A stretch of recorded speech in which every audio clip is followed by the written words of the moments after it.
Bonjour à toutes et à tous. Alors les attentats en Isère, qu'est-ce que j'en pense? J'en pense que le combat contre l'islam continue. En réalité, on prétend combattre le terrorisme. En réalité, c'est rien d'autre, un combat contre Dieu. Voilà ce que j'en pense pour aller à l'essentiel. Je crois que cet attentat euh, en Isère n'en est pas un. Certainement un règlement de compte, peut-être, je ne sais pas, je ne peux pas l'affirmer, entre un ex-employeur et son employé, peut-être, des antécédents qu'aurait ce présumé terroriste qui finalement est la bonne personne pour passer aux yeux de l'opinion publique comme étant un terroriste, blablabla.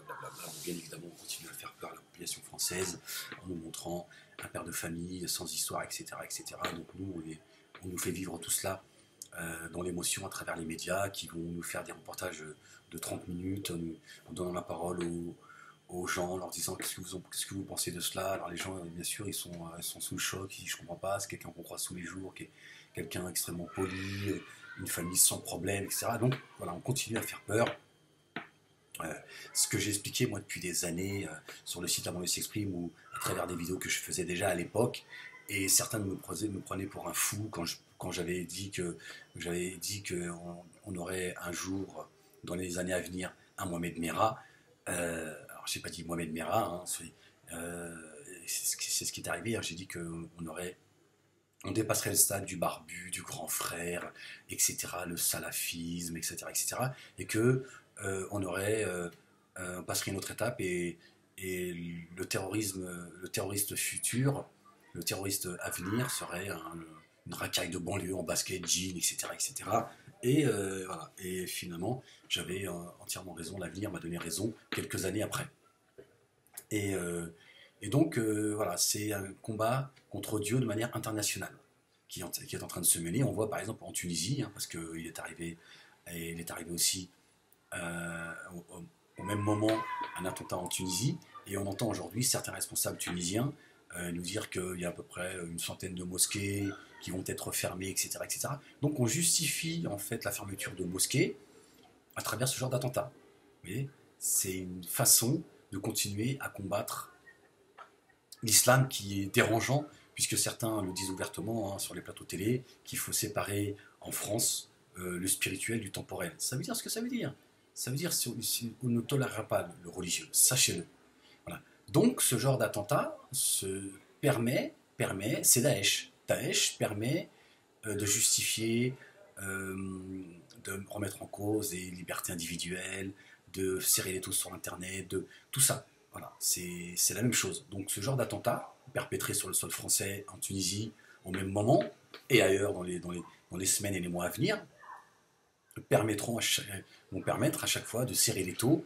Et au nom du combat contre le terrorisme, en réalité, on est en train de mener un combat contre Dieu. Ce combat qu'on a mené à l'encontre du monde chrétien, on le mène euh, contre le monde musulman. Et aujourd'hui, on a par exemple un Netanyahou qui nous parle de la peste en Europe, qui lui nous dit que les pays démocratiques ont intérêt à se lier, à se rallier, que ce soit les pays du Moyen-Orient, en Occident, etc., etc., pour mener le combat contre cette peste. Sinon, ça va être que le début de la maladie. Voilà, Netanyahou rêve, et comme je l'ai dit depuis des années, je le dis sur mon site, là, s'exprime déjà à l'époque, je le disais déjà il y a des années, ceux qui me suivent pour entendre ce que je dis là, ils veulent un grand Israël européen. C'est-à-dire que Netanyahou aimerait que la France soit un État militaire, comme l'État israélien. Et ils aimeraient que ce soit l'Europe qui soit un État militaire. De dire, ouais, vous avez vu, regardez, notre combat, c'est le vôtre. Vous avez vos Palestiniens. On ne cesse de vous le dire depuis des décennies. Vous êtes en train de vous offusquer de ce qui s'est passé notamment encore à Gaza. Netanyahou, dans un communiqué, reconnaît qu'il y a eu un carnage pendant le moment où je vous parle. Il dit, oui, effectivement, c'est un carnage, mais c'est le combat contre le terrorisme. Ce sont des terroristes, il n'y a pas à chialer sur leur sort. C'est comme ça. Et regardez, pendant que vous chialez, oui, ça fait 70 ans que vous humiliez les Palestiniens, regardez, la peste arrive. Donc, bien évidemment, pour justifier euh, euh, la, la, la, politique criminelle d'Israël, leur souhait, c'est que ça arrive sur le sol français. Netanyahou qui nous avait prévenu 2 mois avant les attentats de Charlie que si la France continuait et d'autres continuaient à leur tourner le dos, bah, ça allait arriver chez nous. 2 mois après, on a eu Charlie. Charlie Hebdo, on a eu bien sûr la supérette cachère. Bon, vous remarquerez que ces djihadistes, il y a toujours un bien dans un mal, c'est que ça fait fleurir. C'est-à-dire que si vous avez une petite boutique, si vous avez envie de monter un commerce, faites appel à. Je vais peut-être monter moi une société de djihadistes. C'est-à-dire que tu fais péter ta petite société, hop, tout de suite ça fleurit. Tout de suite, on te victimise, t'as le droit on sort les trompettes et ça rapporte beaucoup d'argent. C'est un fait aussi, curieusement. Là encore, la Tunisie, le tourisme, là, si on dit aux gens, venez, on va bientôt leur dire, venez mourir pour vos idées. En fait, ils savent que c'est une façon aussi de créer ce que j'appellerais un tourisme engagé. Voilà. Et bien évidemment, c'est mener ce combat contre Dieu de manière internationale, donc sur le territoire, sur des terres, on va dire, dites musulmanes. Moi, je m'étonne toujours d'entendre ces responsables tunisiens ne faire jamais référence à l'islam, si ce n'est pour accuser, bien sûr, cette religion de ce qu'elle n'est pas. Il ne parle pas de Dieu, il ne parle pas de démocratie. Il ne parle que de ça, démocratie. Ouais, mais moi, ta démocratie, moi, j'en veux pas personnellement. Je veux dire, je la respecte tant qu'elle est respectable, mais alors, je comprends que certains qui vivent sur une terre dite islamique n'ont pas envie de la démocratie européenne que l'on impose à travers ce genre d'actes. Ce qui est arrivé en Tunisie, ça permet d'empêcher les musulmans sincères, cette religion de paix, d'arriver un jour au pouvoir, de faire que la charia, je sais que ça choque, donc je pense que je prononce ce mot-là, pour certains me disent, ouais, Ahmed, il est pour la charia. Mais parce que la charia, on nous a donné une connotation négative. Mais je veux dire, tout chrétien qui se respecte, moi j'aimerais qu'en France, moi c'est ce que je souhaite personnellement, j'aimerais que tout chrétien qui se respecte aimerait qu'en France, ce soit les lois soient les lois de Dieu. Pourquoi est-ce que ça devrait être choquant? Bah, tout croyant, si notre bien-aimé Jésus, paix sur lui, était parmi nous, il dirait c'est les lois de Dieu qui priment. C'est pas tes lois à toi, ta loi des hommes que l'on veut nous imposer. La démocratie est une religion. On combat l'islam, ils combattent la religion islamique pour imposer la leur, qui s'appelle la démocratie. Mais moi, jusqu'à preuve du contraire, excusez-moi, cher démocrate, homme de lumière, je veux dire, c'est pas vous qui levez et qui couchez le soleil. Je veux dire, c'est pas vous qui entremêlez le jour et la nuit. C'est pas vous qui faites tomber l'eau du ciel. C'est pas vous qui faites pousser les carottes. Je veux dire, le jour où on me prouvera que l'homme lève et couche le soleil, je remettrai en cause l'existence de Dieu. Je me dirais, non, là, c'est l'absolu. Je veux dire, mais pardonnez-moi de mettre au-dessus de vos lois les lois de ceux par qui tout subsiste. D'accord? Le créateur des cieux et de la terre. Je suis désolé, excusez-moi, de ne pas me plier à votre démocratie, votre démocratie, qui est en réalité une escroquerie, c'est pour ça que j'en veux pas. C'est pas, je m'en fiche, qu'elle s'appelle démocratie, qu'elle s'appelle laïcité. À partir du moment où elle est juste avec les hommes, et quand je parle des hommes, je parle un grand H, croyant ou non croyant, j'ai pas de souci avec ça. Mais à partir du moment où elle se comporte de manière injuste, je dis non. Elle ne prévaut pas sur les lois divines. Voilà, c'est mon droit. Et donc, ce qui s'est passé sur le territoire français et ce qui s'est passé en Tunisie, c'est pas le fait du hasard. Au-delà de ce qui se passe en ce moment, les écoutes, tout ça, c'est marrant. Nous qui sommes traités, je dis nous, parce que je fais partie de ceux qui sont traités de complotistes, bah, apparemment, on est écoutés. Alors, ce qui serait intéressant, c'est de savoir qui nous écoute. Parce que si on pouvait savoir qui nous écoute, ça pourrait nous aider à comprendre à qui profite le crime, par exemple. Les complotistes, mais apparemment, il y en a qui nous écoutent. S'ils nous écoutent, c'est pas parce qu'ils trouvent que ce qu'on dit, c'est intéressant.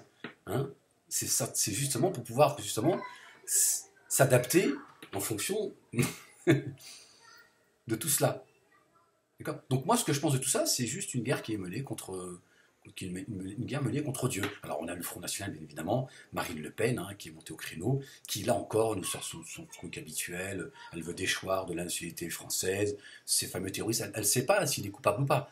Mais bon, elle fait son travail. Bon, j'en parle dans mon livre, hein. Mon livre qui est écrit depuis 2 mois. Pour ceux qui me posent la question, il écrit mon livre, mais le problème, c'est un problème de budget. Mais mon livre, il est écrit depuis 2 mois. Je ne les toucherai pas, je le laisserai comme tel qu'il est. D'accord. Donc je parle justement de ce parti politique qui est une escroquerie, Marine Le Pen, qui elle, ne voit rien à redire du djihadisme juif, hein, qui va spolier, humilier, massacrer du Palestinien.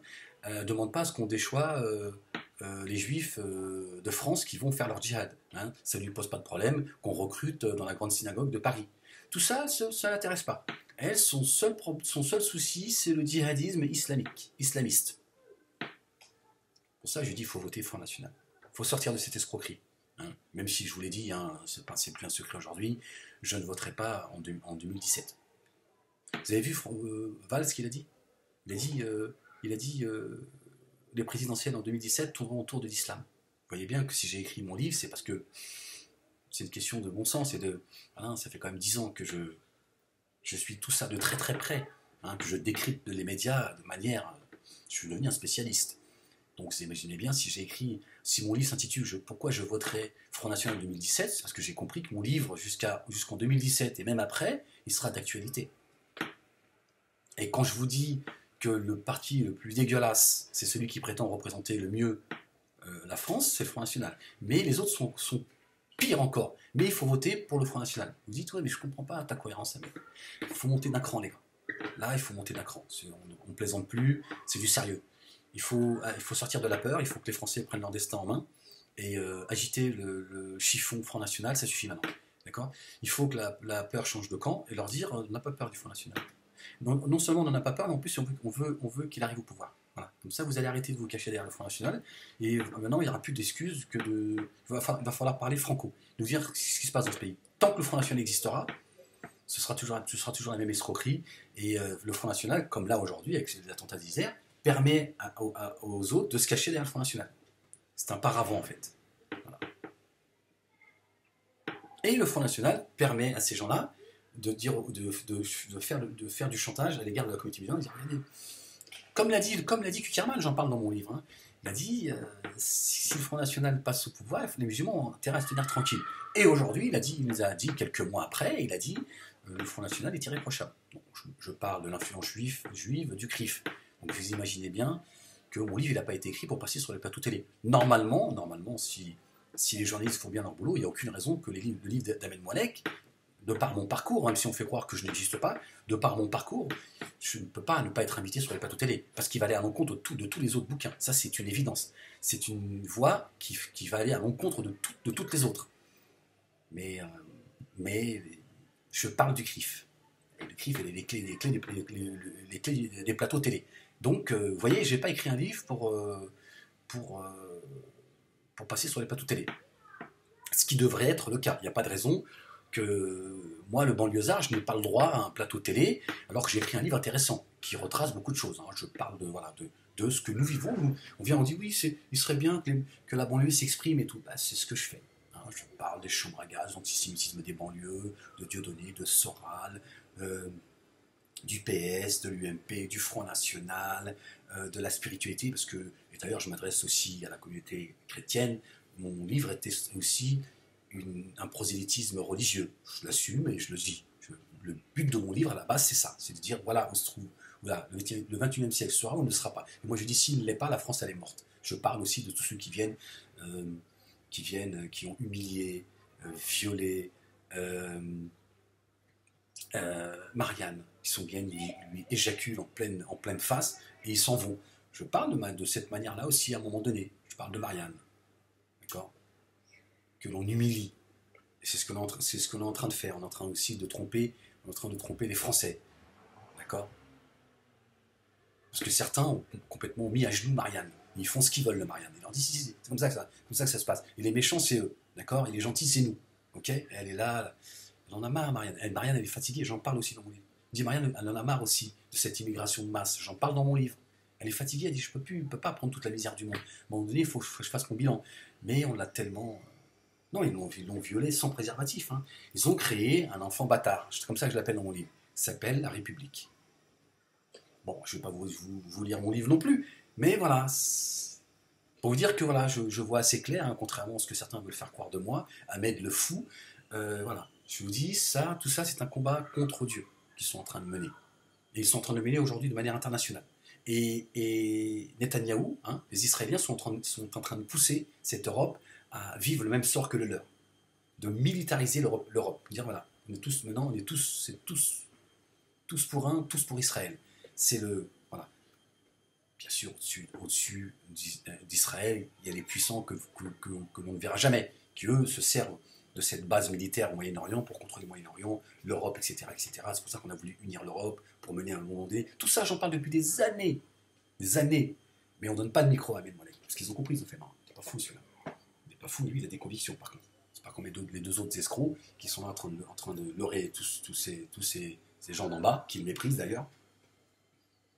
D'accord. Donc voilà ce que je pense de cet attentat, ce pseudo-attentat, parce qu'il va y arriver à un moment donné. D'ailleurs, je vous en ai déjà parlé, je pense que ces gens qui mènent un combat contre le terrorisme savent qu'il y a aussi un sujet dont on ne parle jamais, c'est pourquoi est-ce qu'il devrait y avoir des attentats en Europe. Parce que, tout simplement, parce que nous pillons, nous massacrons et nous terrorisons des populations depuis des décennies à l'étranger, et à un moment donné, ça va nous péter à la gueule. Israël, s'il y a des gens qui s'en prennent à des soldats israéliens et qui leur mettent des coups de couteau, c'est pas parce qu'ils n'ont rien à faire de leur journée, c'est parce qu'à le demander à leur famille ce qu'ils ont subi. C'est la même chose, à un moment donné, sur le territoire français, on va avoir de vrais attentats. Et vous allez voir les dégâts que ça va faire. Ce ne sera pas un attentat avec une petite décapitation, avec une petite mise en scène, un drapeau de Daesh, voilà, c'est-à-dire, et voilà, c'est pour stigmatiser encore un peu plus les musulmans, etc., quelque chose de bien. Non, un attentat, ça fait des dégâts, hein, que Dieu nous en préserve. Mais à un moment donné, ça va arriver. Donc eux, ils se sont dit, d'une pierre deux coups. Il faut absolument que maintenant on contrôle ça tout de suite parce que aujourd'hui il va y avoir l'effet boomerang. Parce que ces gens-là, à un moment donné, ça y est, ils vont répondre à notre terrorisme qui a trop duré. Et donc, en fomentant des attentats, ça va permettre de continuer à installer notre démocratie et notre escroquerie, et en même temps, ça va nous permettre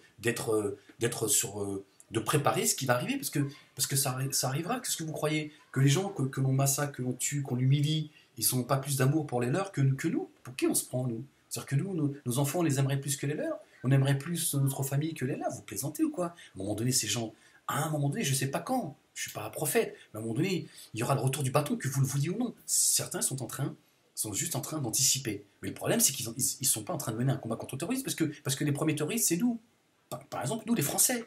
Regardez ce que l'on fait dans certains pays, que ce soit en Centrafrique, au Mali, en Birmanie, enfin, peut-être pas en Birmanie, enfin, en tout cas, dans plein de pays du Moyen-Orient et en Afrique noire, regardez, on pille, on massacre, c'est nous les terroristes. Et nous, c'est pas 27 vies humaines qu'on prend quand on balance des bombes.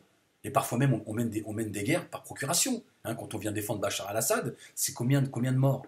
Vous voyez? Mais ça, à un moment donné, ça va se payer, que vous le vouliez ou non. Un jour, ça va se payer. Donc tout ce qui se passe là, en réalité, tout ça est réfléchi, fomenté. Et je finirai là-dessus parce que j'ai été long.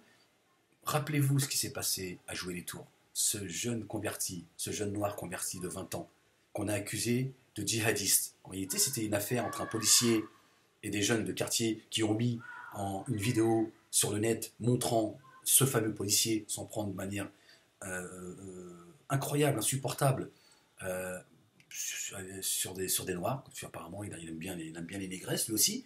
Et donc, le flic voulait régler ses comptes en disant oui, c'est toi qui as mis la vidéo sur le net. Il voulait régler ses comptes, ça a mal tourné. Et on a accusé ce jeune converti d'être entré au commissariat, ce qui est faux. Même le procureur de Jouer les Tours a menti, et qui serait rentré avec un couteau bouché pour se faire du flic. En fait, il a été assassiné à l'extérieur. D'ailleurs, les familles ont demandé les images des caméras qui sont à l'extérieur du commissariat. Le procureur de Jouer les Tours, qu'est-ce qu'il a dit? Je vous donne dans le mille. Non, il n'a pas dit qu'elle ne fonctionnait pas. Hein, ils nous ont pas refait le tour de Badcorp, le tour de Badcorp et dans d'autres Il a dit, il n'y en a pas. Il n'y a pas de caméra. Alors, manque de peau, même rue 89 a mené son enquête. Et ils ont prouvé, photo à l'appui, qu'il y a des caméras à l'extérieur du commissariat. D'ailleurs, vous connaissez, vous, des commissariats sans caméra à l'extérieur? Ça serait vraiment faire preuve d'irresponsabilité. Bien évidemment qu'au commissariat, il y a des caméras à l'intérieur et à l'extérieur. Donc pourquoi est-ce que le procureur, vous vous rendez compte, c'est un procureur, c'est pas le boulanger du coin, il a dit non, il n'y a pas de caméra. Donc ça veut dire qu'en fait, cette affaire est une escroquerie. Donc, ce qu'il y a, pour tout ça, pour vous dire que ce qu'il faut retenir, c'est que dans ce pays, on est capable de maquiller un crime pour un acte, une bavure ou un acte djihadiste, etc. C'est extrêmement grave. La police, le médecin légiste, les médias, la justice, tous parlent d'une même voix. Donc vous voyez bien que ce pauvre père de famille, certainement qu'il a des antécédents, vous imaginez bien que c'est facile pour eux, avec le rouleau compresseur, de l'accuser de tous les maux. À qui profite le crime? Voilà ce que je pense de tout ça de manière assez superficielle, mais je pense que si vous entendez bien ce que je dis, il y a l'essentiel pour comprendre ce qui se passe dans notre pays.